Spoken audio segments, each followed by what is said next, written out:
अस्सलाम वालेकुम dear student, उम्मीद करता हूँ आप लोग बिल्कुल ठीक होंगे। आज हमने वेक्टर प्रोडक्ट के एमसीक्यूज़ देखने हैं और वेक्टर प्रोडक्ट के एमसीक्यूज़ सॉल्व आउट करने से पहले मैं आपको चंद की पॉइंट्स बता देता हूँ, वो आप लोगों ने जहन नशीन कर लेने हैं। अगर ये आपको कॉन्सेप्ट समझ आ गया तो जितने भी एमसीक्यूज़ होंगे मुझे यकीन है आप आसानी से उनको सॉल्व आउट कर लेंगे। तो स्टार्ट करते हैं हम लेक्चर जी। हमने यूनिट वेक्टर्स के बारे में ऑलरेडी कॉन्सेप्ट ले रखा हुआ है। यूनिट वेक्टर वो वेक्टर होता है जिसकी मैग्नीट्यूड 1 होती है और एक स्पेसिफिक डायरेक्शन होती है। अगर एक्स एक्सिस के अलोंग को वेक्टर होगा तो उसे आई हैट से रिप्रेजेंट कर रहे होते हैं। अलोंग वाई एक्सिस होगा तो जे हैट से रिप्रेजेंट कर रहे होते हैं। अलोंग जी एक्सिस होगा तो के हैट के साथ रिप्रेजेंट कर रहे होते हैं। अब देखें, सर्कल के अंदर दो तरह से रोटेट कर सकते हैं। या तो आप लोग एंटी क्लॉकवाइज डायरेक्शन में मूव कर सकते हैं या फिर आप क्लॉकवाइज डायरेक्शन में मूव कर सकते हैं। सो लेट अब आई यूनिट वेक्टर से जे की तरफ मूव करेंगे तो आपको जो रिजल्टेंट वेक्टर मिलेगा वो के की डायरेक्शन में होगा। यानी आई क्रॉस जे आपको क्या वैल्यू देगा? के। इसी तरह जे क्रॉस के अगर मल्टीप्लाई करते हैं आप तो आपको मिलेगा आई वेक्टर मिलेगा, आई यूनिट वेक्टर मिलेगा। इसी तरह के क्रॉस आई करेंगे तो आपको जे वेक्टर मिलेगा, जे यूनिट वेक्टर मिलेगा। ये तो था एंटी क्लॉकवाइज डायरेक्शन के लिए। अगर क्लॉकवाइज डायरेक्शन में मूव करना शुरू कर देंगे तो वैल्यूज़ यही आएंगी लेकिन नेगेटिव के साथ आएंगी। आपने अपने डायरेक्शन को 180 के साथ शिफ्ट कर दिया हुआ है तो आपके साइन नेगेटिव के अंदर आना स्टार्ट हो जाएंगे। लेट जे क्रॉस आई करेंगे तो आपको के ही मिलेगा लेकिन माइनस में मिलेगा।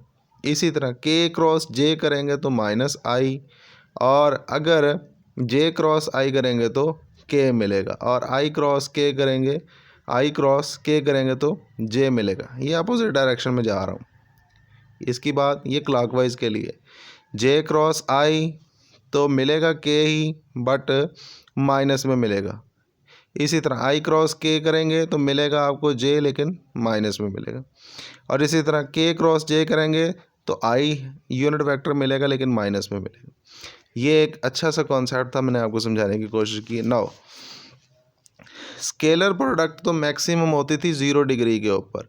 रीज़न क्योंकि कॉस 0 डिग्री के ऊपर आपको मैक्सिमम वैल्यू दे रहा होता था। हम पढ़ रहे हैं आज vector product. So vector product is maximum at 90 degree. Reason cross product के अंदर साइन ऑफ थीटा इन्वॉल्व होता है और साइन 0 पे 0 वैल्यू दे रहा होता है और 90 पे 1 यानी मैक्सिमम वैल्यू दे रहा होता है। Vector product is minimum at, किस किस एंगल में मिनिमम होगी जी वेक्टर प्रोडक्ट? 0 डिग्री पे और 180 डिग्री पे।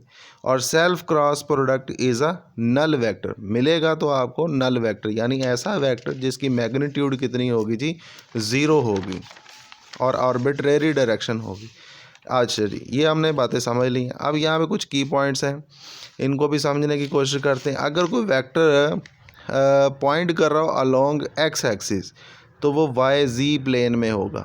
यानी वाई जेड प्लेन के अंदर अगर कोई वेक्टर है तो उसकी जो डायरेक्शन होगी, ठीक है, पॉइंटिंग होगी उसकी, वो एक्स एक्सिस में होगी। इसी तरह if vector pointing along Y axis तो वो एक्स जेड प्लेन के अंदर होगा।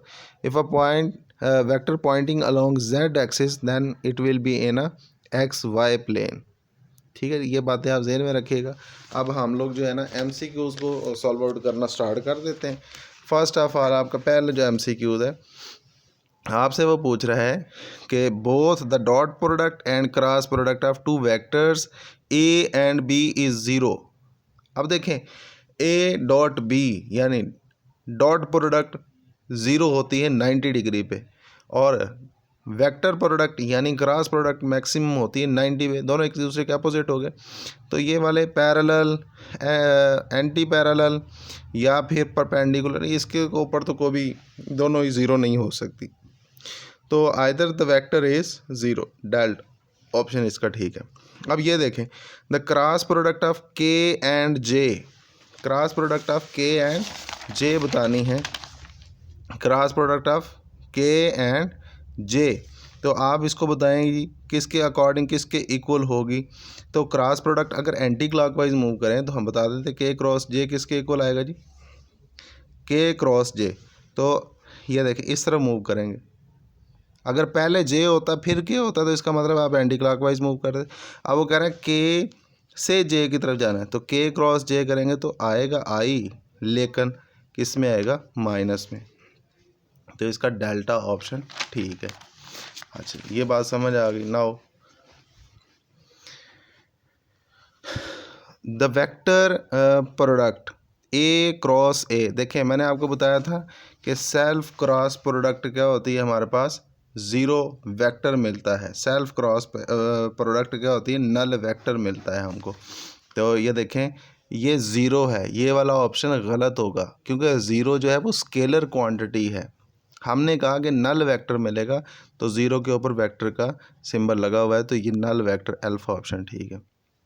The magnitude of vector product of two non-zero vectors a and b making an angle theta with each other is, तो क्रॉस प्रोडक्ट क्या होती है जी, A B sine of theta, but साथ में आता है यूनिट वेक्टर। लेकिन आप क्वेश्चन के ऊपर गौर करें, उसने कहा जी मैग्नीट्यूड बताएं जस्ट, तो मैग्नीट्यूड इतनी ही होगी, डायरेक्शन की हम लोग बात नहीं करेंगे। ये मैंने आपको समझाने की खातिर यहाँ पे लिखा था।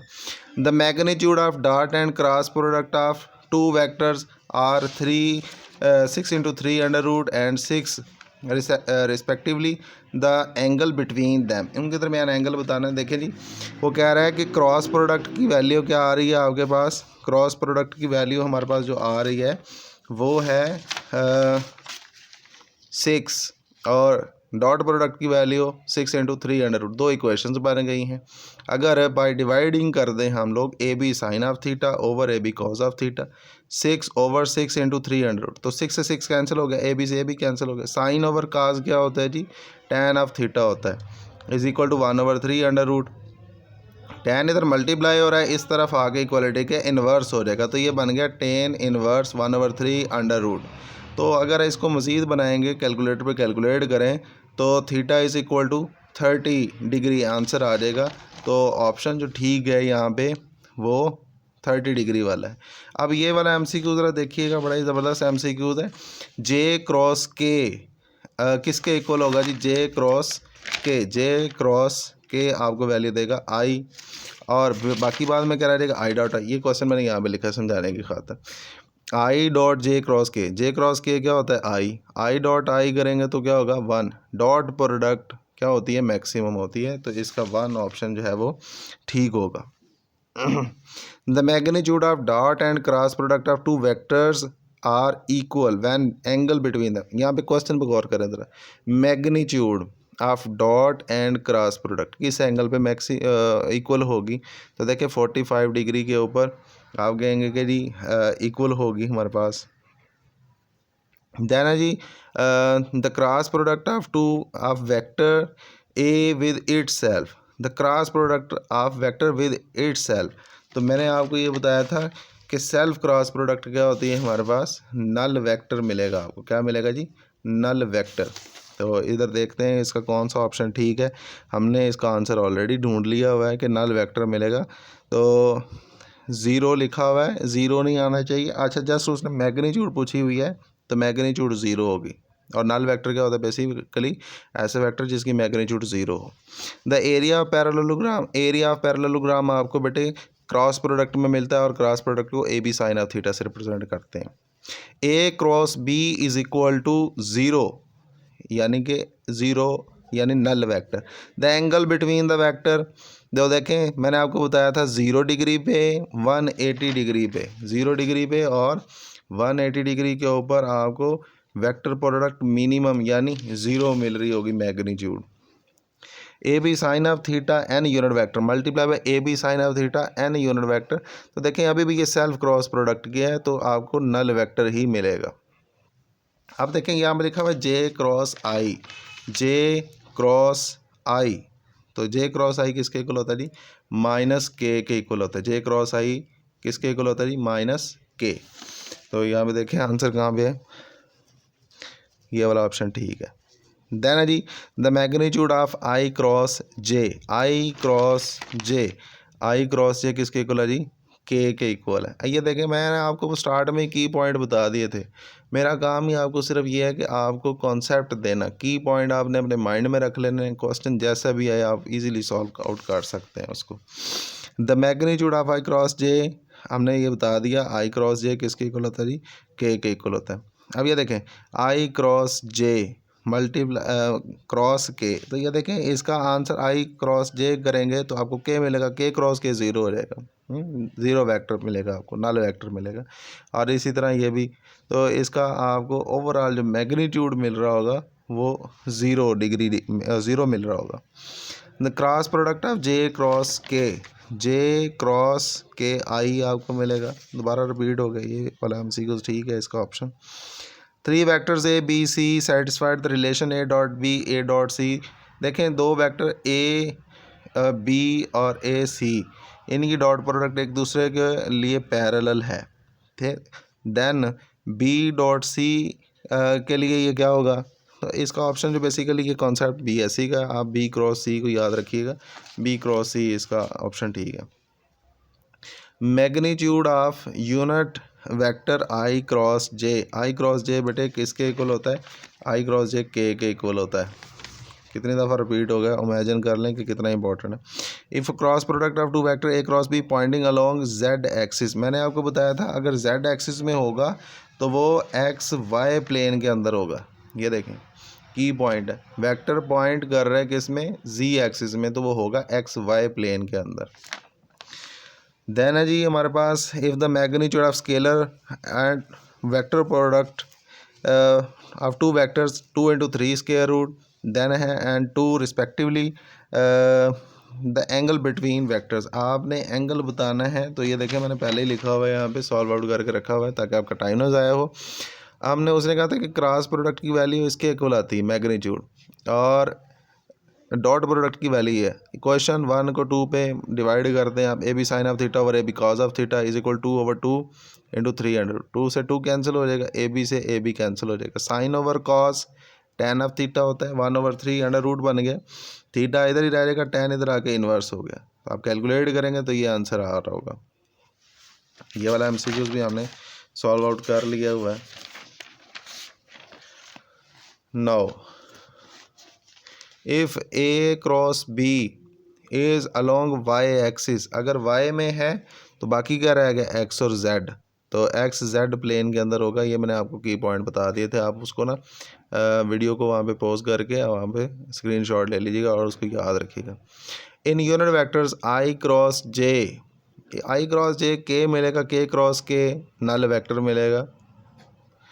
विच of the following is perpendicular to 4i minus 3j, कौन इसके होगा जी परपेंडिकुलर, आपने बताना है। इसमें देखें जी हमें बताया हुआ है, इसका डी ऑप्शन जो है वो बेसिकली ठीक होगा। ये एक शार्ट क्वेश्चन या न्यूमेरिकल है, उसके अंदर ये आप सीख लेते हैं। Cross product of two anti parallel vector A and B is, cross product बतानी है आपने of anti parallel vector, anti parallel का मतलब एंगल 180 होगा और वो आपको 0 वैल्यू दे रहा होगा, यानी नल वेक्टर मिलेगा। आई क्रॉस जे क्रॉस के करेंगे तो आपको भाई क्या मिलने वाला है, जे क्रॉस के, मैं आपको दिखा देता हूँ। जे क्रॉस के किया तो आई मिल गया, लेकिन आई क्रॉस आई सेल्फ प्रोडक्ट है तो आपको अगेन क्या मिलेगा, नल वेक्टर मिलेगा। ये ऑप्शन ठीक है इसका। तो ये वाला एमसीक्यूज़ भी हमने सॉल्व कर लिया हुआ है। अब कुछ साथ ही हम लोग एमसीक्यूज़ उसके भी सॉल्व करते हैं टार्क के रिलेटेड।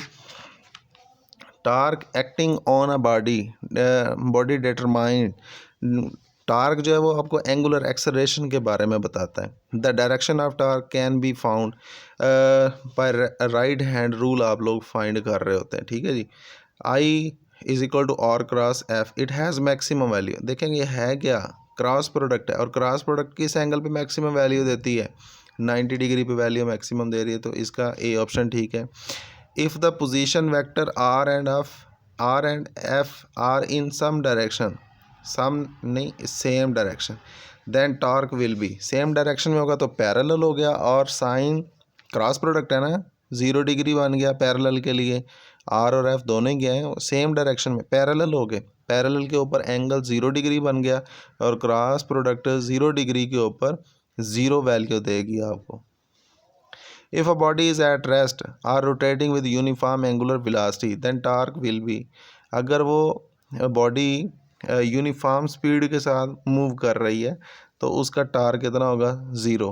रीज़न, यूनिफॉर्म वेलोसिटी से मूव कर रही है तो उसके ऊपर नेट फोर्स जो लग रही है वो ज़ीरो है, और according to Newton second law F is equal to M A. ठीक है, अगर एक्सेलरेशन कांस्टेंट है उसका तो सॉरी वेलोसिटी कांस्टेंट तो एक्सेलरेशन ज़ीरो, और अगर एक्सेलरेशन ज़ीरो तो फोर्स ज़ीरो, और अगर फोर्स ज़ीरो तो देखें टार्क जो होता है R cross F, force zero तो zero multiply by something zero हो जाएगा, टार्क क्या हो जाएगा, ज़ीरो हो जाएगा। Turning effect of force is called, देखें टार्क कहलाता है। डायरेक्शन ऑफ टार्क क्या होती है, perpendicular to plane R and F. The counterpart of force, देखें लीनियर के अंदर जो काम फोर्स कर रही होती है, एंगुलर के अंदर वो काम टार्क कर रहा होता है, लिहाजा इसका ऑप्शन टार्क है। Unit of torque in SI unit, SI unit बताना है टार्क का, ये मैं आपको दिखा देता हूँ, मैंने ऑलरेडी सॉल्व आउट करके रखा हुआ है यहाँ पे। टार्क इज इक्वल होता है आर क्रॉस एफ। रेडियस का यूनिट मीटर, फोर्स का यूनिट न्यूटन, तो इसको ज़रा यूँ लिख लेते हैं न्यूटन मीटर, तो इसका यूनिट क्या होगा जी, न्यूटन मीटर। डी ऑप्शन यानी डेल्टा ऑप्शन ठीक है। डायमेंशन ऑफ टार्क बतानी है तो देखें न्यूटन मीटर को ही मैं दोबारा थोड़ा सा सिंप्लीफाई करता हूँ।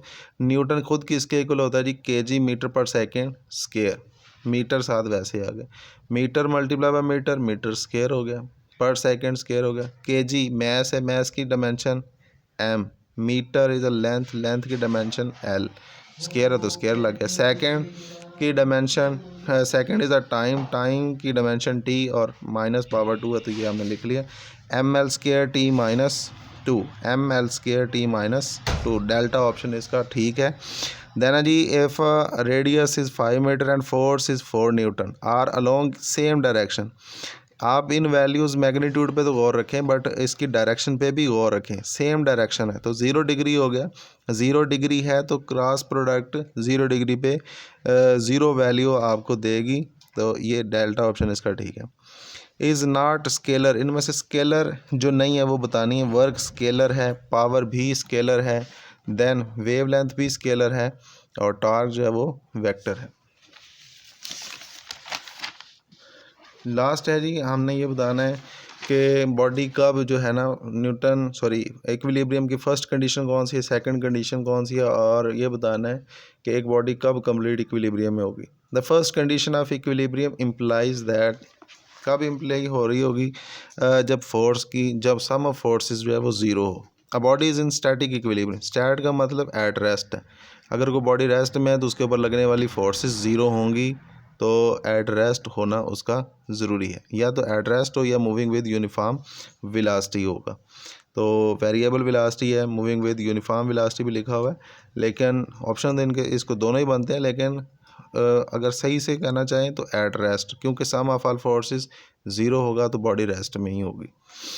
फॉर कंप्लीट इक्विलिब्रियम टार्क भी ज़ीरो होना चाहिए, फोर्स भी ज़ीरो होनी चाहिए, तो डेल्टा ऑप्शन ठीक है, sum of all forces zero, sum of all torques zero.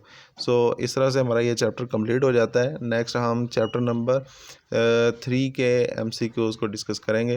Hope so आपको समझ आ गई होगी। Take care, good bye.